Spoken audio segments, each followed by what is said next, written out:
What's going on, guys? Welcome back to the channel. I hope you're all doing well out there.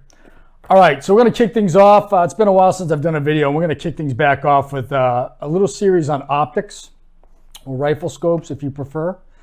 I recently filmed a three-part series on optics.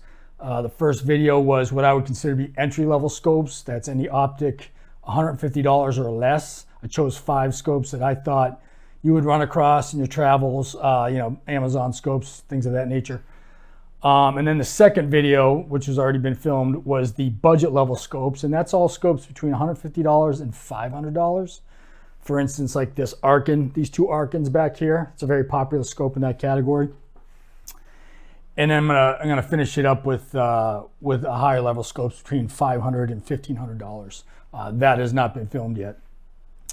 All right, guys, so in the filming of that series, in the entry-level category, I discovered quite the little gem. This is the Orc Air 3 to 9x40 AO, which is adjustable objective or parallax rifle scope. So let's go ahead and break this open. What I'm gonna do is a quick unboxing. I'm not a big fan of unboxing videos. They all come with rings now, you know, lens cloths, the whole deal. But let's just go through what's in the box real quick so you're aware of that.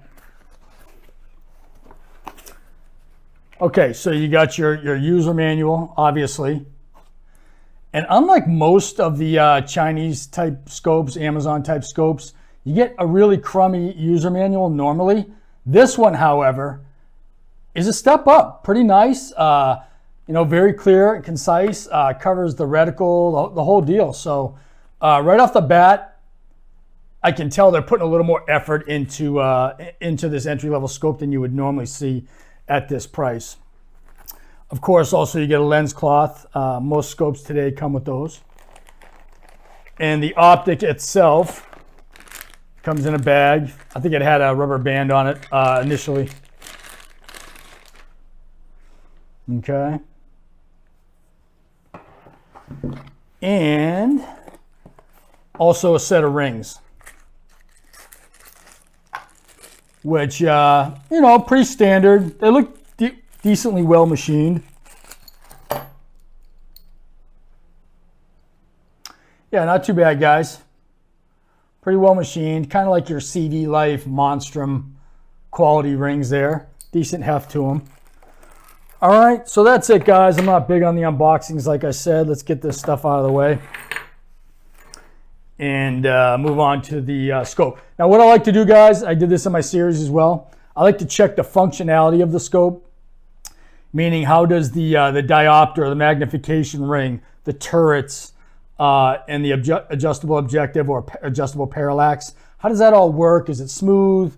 What's the quality? In this case, also, we have an illuminated reticle ring here, or knob, I should say. And then what I do is I do a quick check of the eye box and eye relief. Eye relief is how far behind the scope you have to be to get a nice, clear, full picture. Generally, you want to see, 3.5 to 4 is ideal. Some are worse, some are better. And so we check that, and also, most importantly, we check the quality of the glass. The optic glass quality is important as well. So let's do that, guys. Let's run through this real quick. I don't want to drag this video out too much. This was one of the winners in the entry-level category. So this is going to be mounted. We're going to check how it zeroes out, how it holds zero. And we also want to check the tracking on the turrets to make sure that it tracks properly and whatnot. That'll be in the next video. We'll have several videos of this scope, being as it was one of the winners, okay? All right, so let's go ahead. We do have a couple flip caps that also come, lens covers, that also come with the optic, all right? But for this next segment, I'm going to take those off.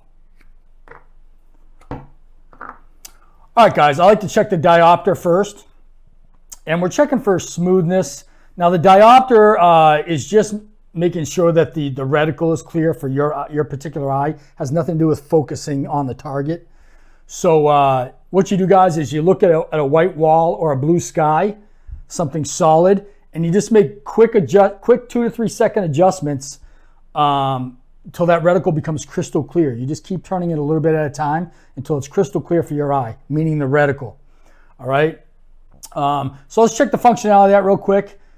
Oddly enough, this is very unusual, guys. Usually it'll take 3 or 4 turns, or at least 2.5 to 3, for a diopter to come all the way from the in position to the out position. This does it in just about 1 full rotation, which is kind of unusual, but I like that because you can make the adjustments easier. They come quicker. So I kind of like that. So anyway, it's very smooth. The diopter is not the most important adjustment because it's a set it and forget it type of thing. Once it's set for your eye, you put your cap back over it and you leave it. You don't touch it again. So it's not like a turret or a magnification ring or parallax for that matter that you're dialing all the time. So I like it a little on the stiff side so it doesn't move around with the cap on it once you've adjusted it. And it's just stiff enough, but not so stiff. It's very smooth actually, very light and smooth, but just stiff enough where I think it's going to stay where it needs to stay. So that's a diopter. Like I said, not the most important adjustment there, guys. All right, let's take a look at the magnification ring here, guys. Very smooth, about as smooth as it could possibly be. There's no grit in here. It's firm, but not too firm. Orc Air did a great job with this magnification ring, I have to say. I mean, I have about 13 or 14 scopes right now, and got a pretty good idea of what I like and what I think you'll like. And this is pretty good, guys. Very smooth. I like it. All right, let's check the turrets here. Now on the entry-level scopes, the turrets, these aren't precision scopes where you're taking it out to 200-300 yards. So you don't have the big turrets, with the major, audibility and tactility on them. This is also in a hunting situation of an entry-level scope. This is kind of a set it and forget it type of thing as well. Once you zero your scope, you really don't mess around with the turrets. You use your holdovers in the reticle as opposed to dialing. That's not to say you couldn't do that, but typically you do not. So let's check the audibility and tactility, or how audible and tactile, meaning how well you can hear the click and how much you feel the click of these particular turrets. I'm going to hold it up by my mic here, guys, so you can hopefully hear it.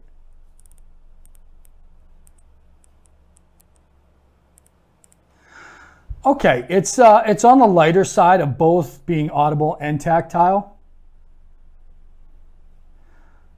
Pretty good. A slight bit of slop in there too. Like I like my turrets to be definitive as well. Like really click into that setting.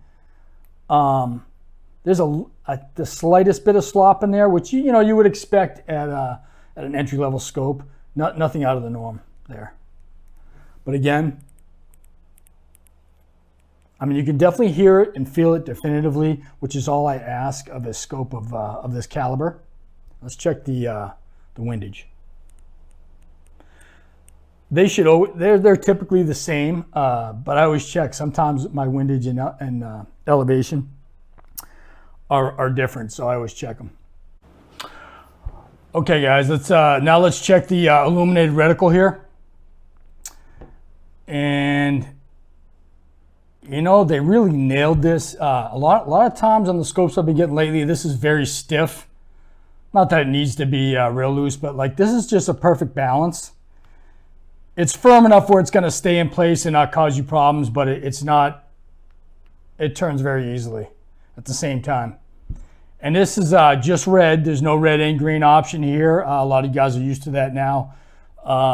Just in red, and the whole reticle, if I'm not mistaken. This is a mil dot reticle, by the way, guys. So the whole mil dot section lights up together, okay? And it has 11 levels of illumination. And on the brightest setting, I checked it out the other night. On the brightest setting, it's definitely plenty bright for you, okay? All right, guys, so let's move on to one of the more important adjustments here, which is the parallax, okay? I prefer my parallax to be the side parallax adjustment here, which is where you normally see it in like some of the the higher end scopes. But most of the entry level scopes do have the adjustable parallax on what I call the bell or the objective here, which can make it tough. I mean, I'll be perfectly honest with you. When you're out hunting or whatever, and you gotta go from 30 yards to 50 yards, you gotta look up. So it's important to me that when it's on the bell, it's very easy to turn, okay? And, you know, these guys know what they're doing. I mean, that's exactly what we have here. It's buttery smooth. It's definitely not too firm, which a lot of these ones on the bell or on the objective are very firm, which is a big mistake. I think they were aware of that when they made this scope, and it seems just perfect. Very smooth, guys. No grit in there whatsoever, and just the right amount of firmness on there. Great job, Orc Air, on that adjustable objective there. All right, guys. So let's go ahead and test the eye box, eye relief, and the clarity of the glass. I'm just going to give you a spoiler alert right now. One of the reasons this thing won, the glass on this scope for the price point is amazing. I couldn't believe it. I wasn't expecting anything. I got this scope originally. I took it out front on a nice sunny day. And as soon as I looked down this scope, I was blown away because I'm a little spoiled now. Like I said, I have AIRGUNs, which are known, you know, with the good Japanese HD glass. So, you know, once you get used to something like that, nothing else is really ever acceptable. I almost didn't want to give this that much praise because I didn't want to sound like a shill. But this scope, the glass blew me away. I'll be honest with you. All right, so I'm gonna go ahead and focus out there. I have a grape tree with these big green leaves out back there.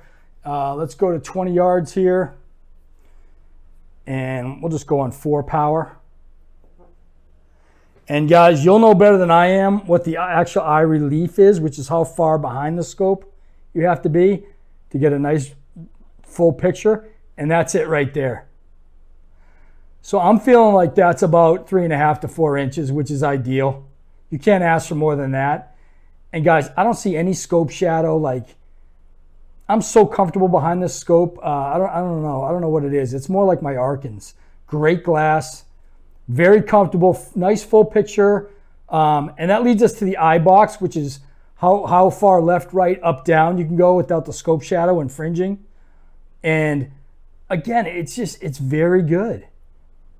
I mean, you know, you get the most eye box you possibly can get with this scope, I think. It's very forgiving, I guess is the point. All right, guys, now we're going to check the eye box, which is how far left, right, up, and down you can be and still get that nice full picture, or at least an acceptable one. And again, guys, I am so comfortable behind this scope. It's very forgiving, which is really good. Like these budget scopes tend to go on, you know, like AIRGUNs and 22 LRs. And you want this to be very forgiving. You don't want a tight eye box. It's difficult to get behind. And this scope scores as high as you possibly can in terms of how good that eye box and eye relief are. It's amazing. Glass clarity, glass quality, eye box, eye relief, the stuff to me that is most important on a scope. This one really nails it. You know, I think I'll put a picture up here of the Amazon listing currently of this scope.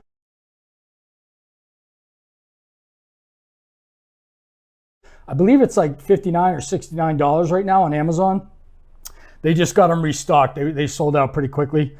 Go ahead, guys, and go to this. And the last time I checked on the reviews, this thing was getting stellar reviews on the glass. That was the one thing most people were shocked by. I wouldn't steer you wrong. I'm here for you guys. I'm being as honest as I possibly can. This scope for the money, it's way above its weight class. You know, it's easy one of the top 2 of the 5 scopes I reviewed in its category. Easily beat the CV Life and the Monstrum that I had in there, and was right on point with the $160 center point scope. So, in conclusion, guys, you can't find a better value for your money. In other words, what this thing costs and the performance it gives you, I feel like there's just nothing like it. And I've tested probably 7 or 8 scopes under $100, let's say, and this one's just on another level for me. I mean, the glass quality, the nice eye box and eye relief is really important to me, as I'm sure it is to you. And everything else functions just fine.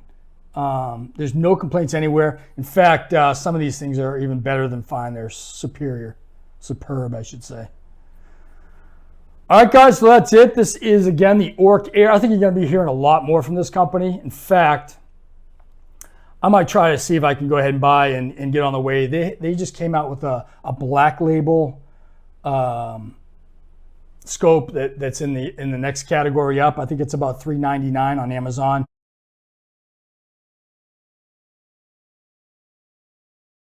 If you're gonna go and purchase a scope in the $250 to $400 range, do yourselves a favor, at least check out their black label scope by Orc Air on Amazon. I have not tested it yet. I'm just saying, I've gotten 2 products from these guys so far, and both were way more than I expected. Go over to the channel AIRGUN. He's a very experienced guy. I think he's a competition shooter, in fact. He did a quick video on that black label scope, and he was blown away by the glass quality. I don't know what manufacturer these guys are going with, but it's the right one. He says it's right there with some of the best, the Vortex and whatnot. So his words, not mine. I have not tested that. I've not even gotten behind and looked at it. But if you're looking in the range of like a $250 to $400 scope, check it out, guys. If you order from Amazon, you do have 30 days to return. But I would at least give it a consideration. That's the Orc Air black label. I believe it's a 5 to 25 by 50. I think that's what it is. All right, guys, I don't want to drag this out any longer. I want to wrap this up. But Orc Air, you guys did a great job with this. I mean, for the money, I'd probably pay twice as much for this scope. Once I got behind it and looked at how good this glass is, I probably wouldn't have any problem paying $99, $100, $120 for this scope. Let's hope it functions just as well. I still have to mount it, zero it, see if it holds zero, and check the tracking. Make sure all the functionality is good. But if it is, I mean, this is a screaming deal. All right, guys, thanks for watching. Tune in, get subscribed, because we have a multitude of optic videos coming up here in the next 2 weeks with some very big names that everyone wants to see, like AIRGUN. And I also just recently started getting some LPVOs in here too as well. So we're going to take a look at those as well, like a 1 to 6 and a 1 to 8 at least. All right, guys, that's going to do it. Thanks for tuning in, and we will see you on the next one.